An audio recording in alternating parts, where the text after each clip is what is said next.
Patuloy ang panawagan ng National Commission on Indigenous People Camarines Norte sa pamahalaang lokal ng bayan ng Kapalonga na isama sa prioridad ng paglalaan ng pundo ang kinatawa ng mga katutubo para makaupo na ito sa sangguniang bayan ng nabanggit na munisipalidad. Ito ang ipinahayag ni Ginoong Christopher Barcia ng NCIP Camarines Norte na humarap sa sesyon ng sangguniang panlalawigan kung saan natalakay ang usapin ng hindi pagkakasama ng pondo para sa Indigenous People Mandatory Representative sa annual budget ng bayan ng Kapalonga. Ayon kay Ginoong Barcia, taong 2021 pa may napiling IPMR ang komunidad ng mga Manidi sa bayan ng Kapalonga, subalit hanggang sa ngayon ay hindi pa rin ito nakaupo sa sangguniang bayan ng nabanggit na munisipalidad dahil sa hindi ito prioridad sa mga pinaglalaanan ng pondo ng lokal na pamahalaan. Meron pong corresponding report po yung selection process na ginawa po ng team ng PDIG NCIP ng province of Camarines Norte, and corresponding certification of recognition was already issued by DILG Region 5 since 2022, and copy of which was furnished to LGU Kapalonga for their reference and perusal po.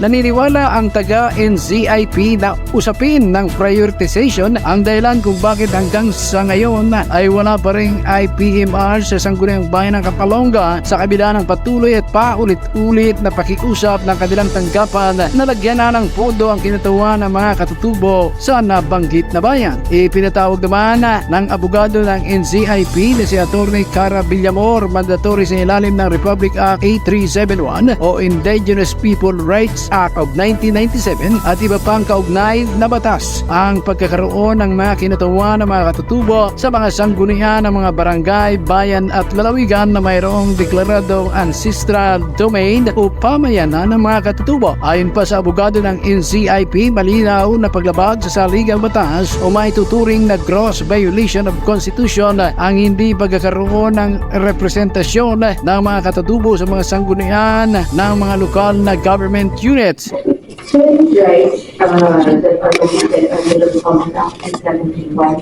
is in consonance or pursuant with the Constitution itself. So I think that would constitute as a gross violation of the Constitution. Hindi po natin susundin kung ano yung nakalagay po. Sa katanungan naman ni Bukal Rodolfo Paul Gadse kung posibleng masampahan ng kaso ang mga opisyal ng pamahalaan na hindi tatalima sa mga batas na may kaugnayan sa IPMR, sinabi ng mga taga-NCIP na maaari itong gawin, subalit patuloy na pakikipag-usap pa din ang apila ang kanilang pangunahing pamamaraan para magkaroon ng kinatawan ang mga katutubo sa ating pamahalaan. So pwede maging ombudsman.